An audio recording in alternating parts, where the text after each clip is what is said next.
special game.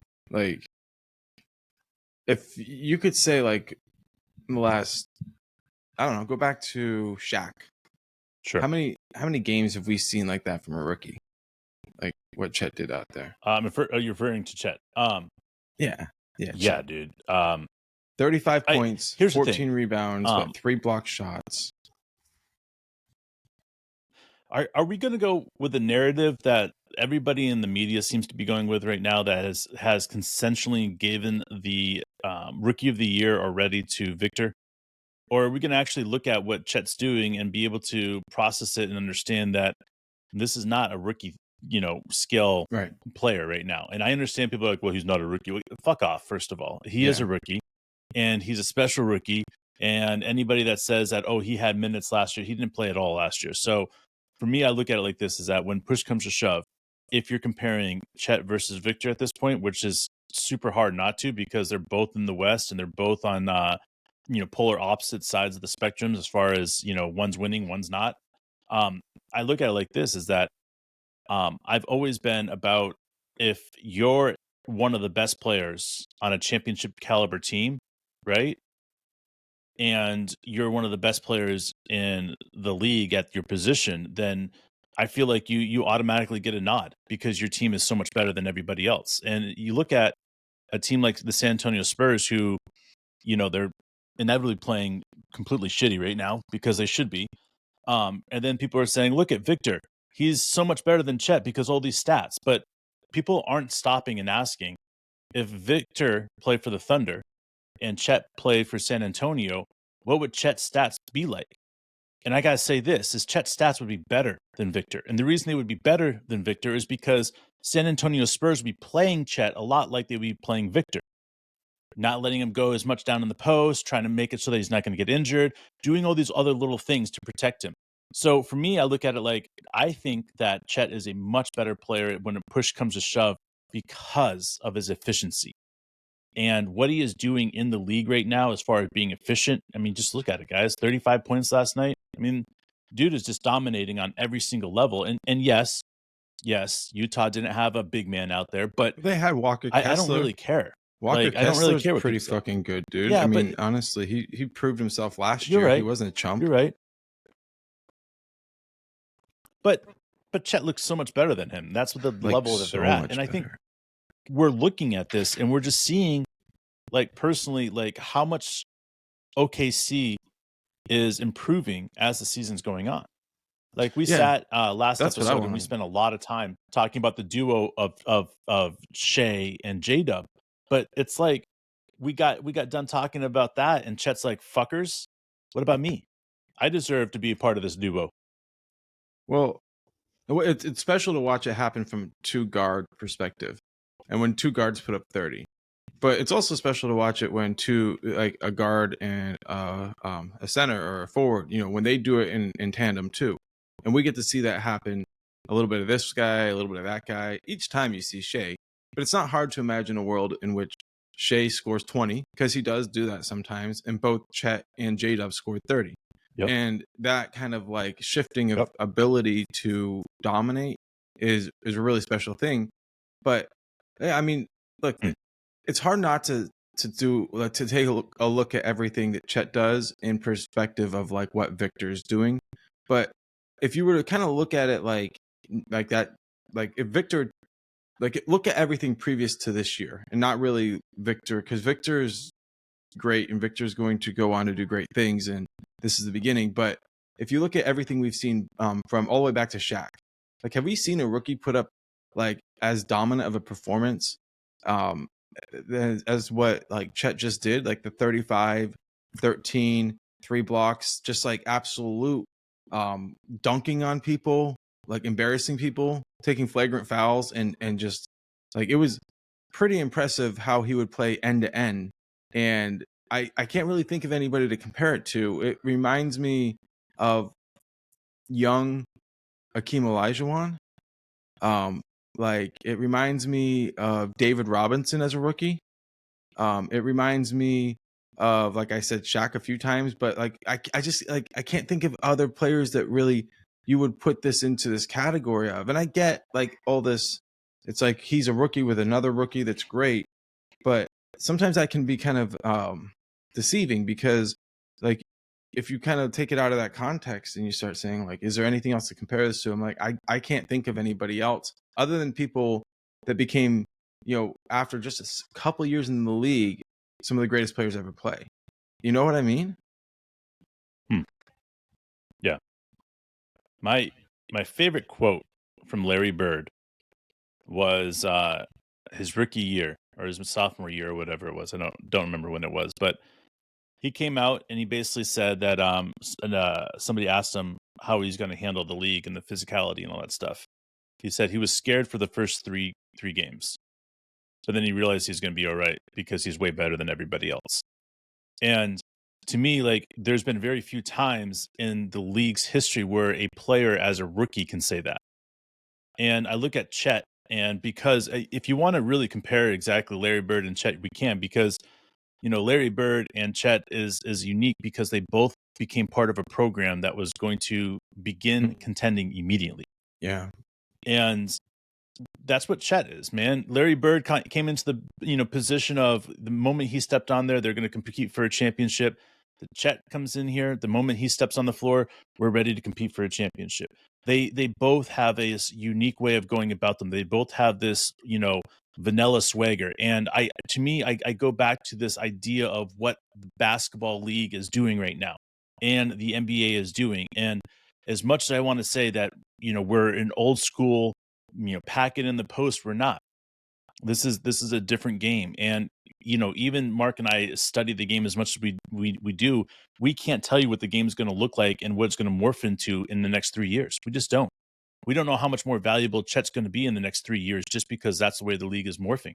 So for us to say anything other than just enjoying this moment in NBA history, because that's what this is that we have so many young players on this Oklahoma City Thunder team. We have so many young players in this league that are going to dominate the league for 15 plus years, that this is the moment that people are going to look back and say, remember when 2003, when LeBron came out and D Wade and all these other guys that were just amazing players. Remember when they came out? Well, that didn't even hold a lantern, didn't even hold a match to what this year, last year drafts have been, because the rookie group this year, the rookie group last year, it's so far above any expectations that I've ever expected of anybody.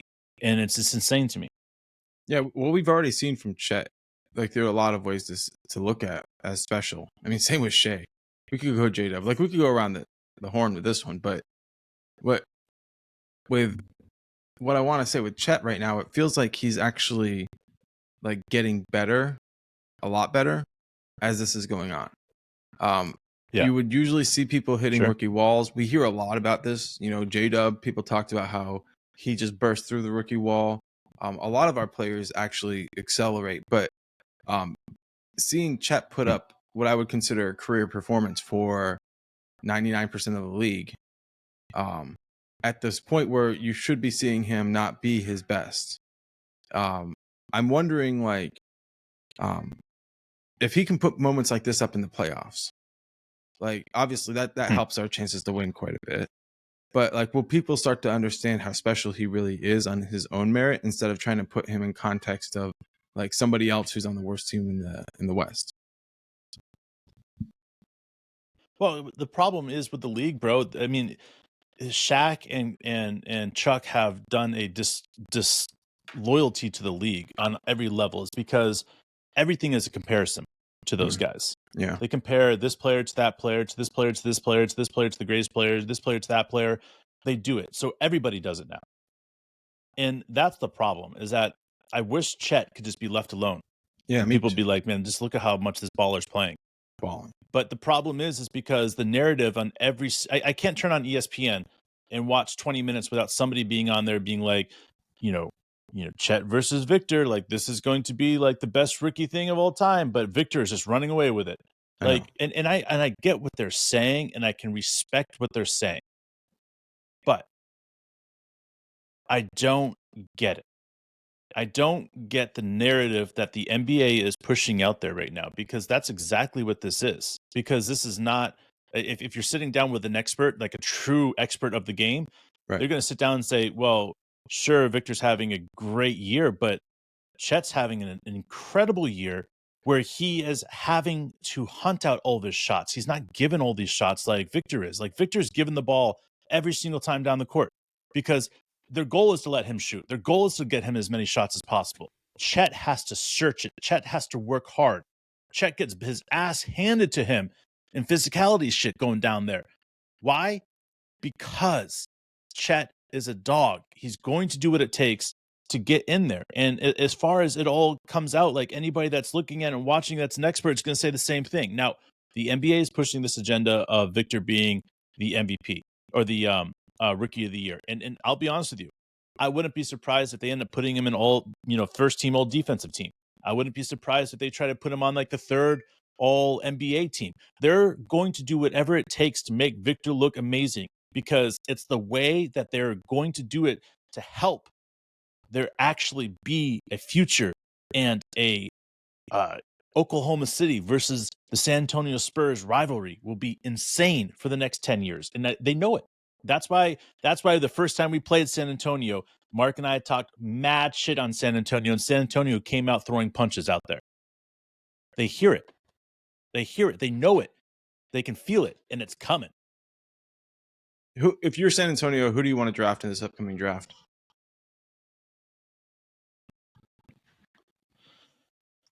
They have so many holes. Yeah. Like for me, I'm looking at it in Sam Presti's eyes. Like, what do we need on the Thunder? But they have like, I'm saying this on. I want 2 draft picks in this draft. If I'm San Antonio Spurs, both of them in the top 8.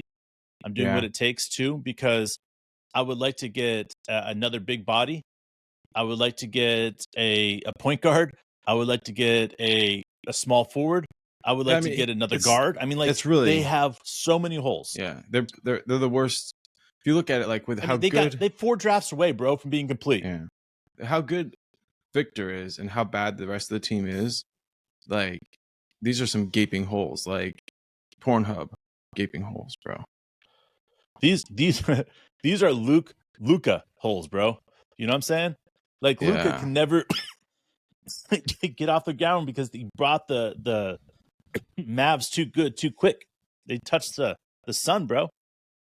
So if you're the Thunder, right? Yeah. Okay. First, let's back up. We talked about this last night a little bit. Cody Williams at Colorado. When they got into, I looked at this because I didn't know you mentioned that he wasn't starting. So I went and looked at it, like his game logs. He started every game until they entered their conference tournament, right? And then they brought him off the bench for the conference tournament. Now he's been injured off and on, right, ankle injury and stuff. But he was really doing well. And then Colorado won, but Cody didn't score, and he played, I think, 11 minutes, the least minutes he played in any game that he played. Yeah, something like that, right? So, does that hurt his draft value? Since Colorado won, he'll get another chance. But if he's like outside the rotation, is there any chance he drops far enough for us to get him? Or is that just not reasonable? No, I've said this. Okay, so I remember we had this conversation back when we did a call-in. We had somebody talking about Cody Williams, right?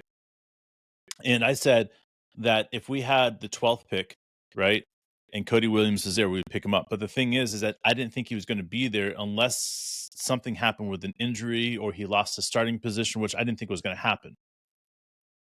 But now that it's happened, I do think that there's a chance that we are ending up at some place at like 11 or 12 with that Houston pick. And Cody Williams has a legit opportunity to be there because, like you said, we talked about it last night. There's going to be a run on big men. I don't know if the run on big men is going to happen between 4 and 10, or I don't know if the run is going to happen just after that. And if it does affect that, Cody Williams will drop to us at 12. But I mean, it would have to take shit, bro. I mean, he is a top 5 talent in this league, in this draft. He's a top 5 talent in this draft. So for him to drop that bad would mean that like people lost faith in him so much. Hey, there's at least one game that indicates that they won't be too hyped on him, but he had some really good moments early in the season. So let's shift back because like what I think Giddey put up 6 points, but like 11 rebounds, 8 assists, like flirting with a triple double. You know what I mean? Type game for Giddey. We mentioned Shea put up 31, 32 points. Dort didn't get the start for the second half. Coach went with Case and Wallace. I'm not exactly sure. Was it just his, shot selection? Was it maybe something wrong with his injury, or they gave him some time to work something out? I don't know. But I'm just kind of like looking at things and I'm saying I really like Kaysen having that opportunity to play, even with Dort playing as well as he is. Kaysen, he forces turnovers in a different way. Dort plays really great position defense, and Kaysen ends up creating transition opportunities by just taking the ball away from people because he plays great position and then he gets the ball. But overall, like what we did as a team effort, and it feels like as we continue to approach the postseason, we're starting to improve in a way that you can clearly see, like this is going to be a great opportunity for us to get out of the first round. Now, we're the first ranked team right now, and we're looking at it saying this first round series could be a fucking killer. Like, there's a chance it could be the Lakers, it could be the Warriors, it could be who are the other teams right now that are like they're legit teams who have won before, and that playing game kind of creates a wild card. Phoenix and Dallas as the Phoenix play-in. and Dallas are the other teams that you could end up meeting through the wild card. So as a first place team, you don't want to look past any of that. You want to take that really seriously. And as we get into this playoff series, though, we've noticed a lot of chatter that people don't have a lot of confidence in us because we're unproven in playoff series. So it's kind of a fascinating thing to look at that group of 4 teams who all have players and teams full of playoff success, and this young team that's unproven that's higher ranked. Obviously, we're not going to get respect until we earn it in the playoffs. But don't you think that some people would kind of like wake up to what's going on, that like this is happening before they realized it, or are they still going to wait till LeBron retires?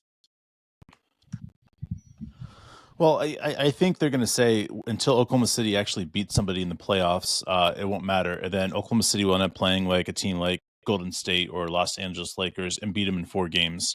And then they'll say, well, they didn't really play; they played them down. So we're waiting for round 2. And then Oklahoma City will play like a team like I don't know, Clippers or the Suns in round 2, right?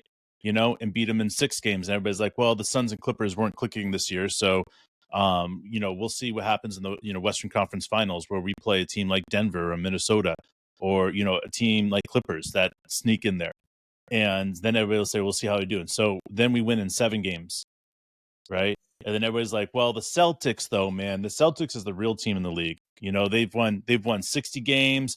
It doesn't matter. The Celtics are the real team, and this is what happens to every young team, and this is why it's the underdog until they're no longer the underdog. And that's why, for me, this is why Oklahoma City has an uphill trajectory no matter what happens. Because if you look at it, they'll look at it and be like, oh, they beat a struggling Golden State team. That's not really that big of a deal. Oh, they beat a team that's down this year, second round. Oh, the third round. The Western Conference Finals, doesn't matter. But my point about it is, when it's all said and done, it's not going to matter. We're at 48-20 right now. 48-20. Right? 2 more wins until we get to 50. And then after that is all bonus. All bonus. Because guess what? I was wrong. I said I thought this team was going to make it to 50 wins this year, and it was going to be a big year for this team.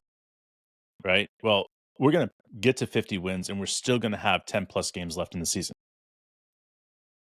Like, this has exceeded any expectations that I could have ever foreseen, in the future for this team. You saw a little bit better, Mark, but I'm just saying, like, at this point, I don't care how far this team gets in the playoffs. I would like them to go really far in the playoffs, but I don't care. They've already shown me enough of what the NBA is going to look like in the next 5 years and what this team is going to do.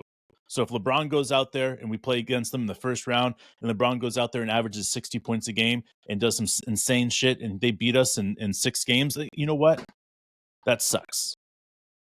But I'm still going to look at this season as one of the greatest seasons I've ever watched as an Oklahoma City Thunder fan. Dude, I think we all will. I think everybody's taking the time to listen to us right now. You can't help it. And dude, I appreciate everybody who stopped by for the live stream last night while we watched the game together. You know, life is getting back in order, and we're really starting to get into gear. It's playoffs.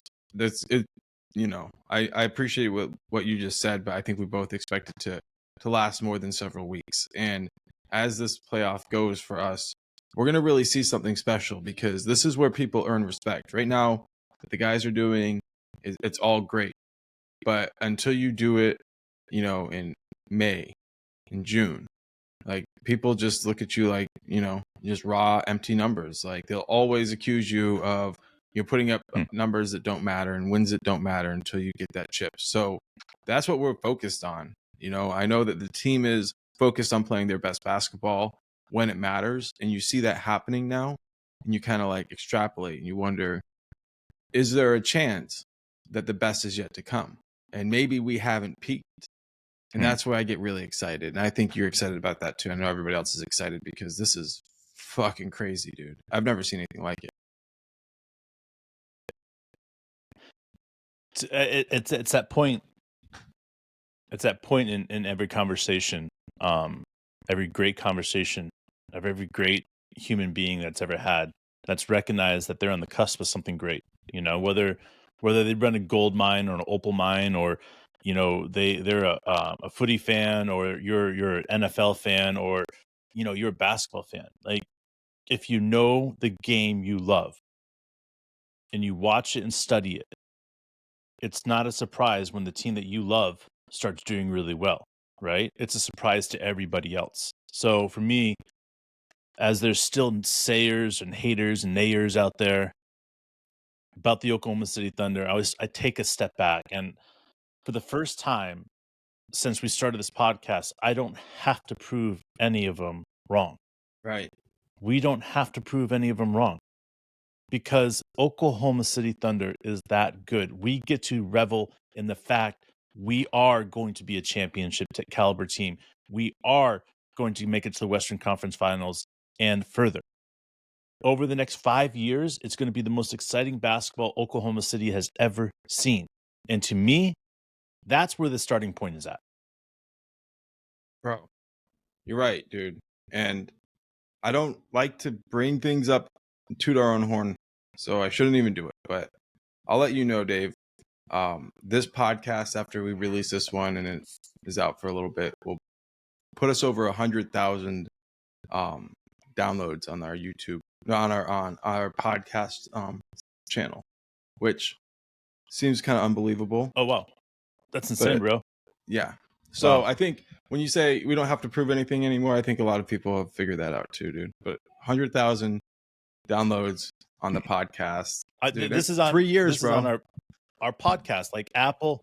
Yeah. Hey, listen, Yeah. I want to say something real fast here. On Apple Podcasts, right? Even my buddy Blake, he didn't know this. But on Apple Podcasts, if you guys take time and go look at our reviews on Apple Podcasts, they are some of the most fucked up reviews that any legendary. podcast has ever gotten. All right. Mark and I took our dicks and we dipped it into the Oklahoma City Thunder podcast shithole, and we got bit back by the fans of the other podcast. We got the herp, and dude. that is what's happened there. So we got a 2.1 rating out of 100 and something people that have rated us. It's not a good rating. It amazing. Sucks. And if you read them, you kind of be like, man, how are these guys still podcasting? Because, dude, if you read those enough and that's about you, you start wondering about life. So those reviews suck balls, but I'm glad we're past that. Dude, seriously, it wasn't until we jumped on YouTube that we realized that people actually liked listening to us. Because those reviews on the podcast were pretty gnarly, dude. I was like, I know that we're getting a ton of listens to every single podcast, bro, but like, how in the world are we getting 3 negative reviews every single podcast that we do, and then like people are still listening to us in that case? But it was because people actually liked to listen to us. There's a group of people that heard the negative people. They got really fanatical about defending their favorite podcasts, and whatever. My point is this, Dave. you know, when we first got started, of course, we downloaded our own podcast a few times, you know, more than a few times at first. But like for a while, it was like, wow, we must have really helped our numbers. But at 100,000, dude, I think we're past downloading our own podcast. Dude, listen, in the beginning, I want to make sure, like, there were so many things that we did wrong. Oh my God, we had so so many much things fun that we did doing wrong. it, dude. But you put a microphone in front of somebody that's not used to it, dude, and you just let them have like unobstructed, you know, time. You're gonna find some pretty interesting things to say. So I don't want to, you know, blame it completely on the open mic. I also want to blame it on Lucy in the Sky of Diamonds, because she fucked us over, bro. Anyways, we love That you guys, bitch. and we That will catch you bitch. guys at the next game.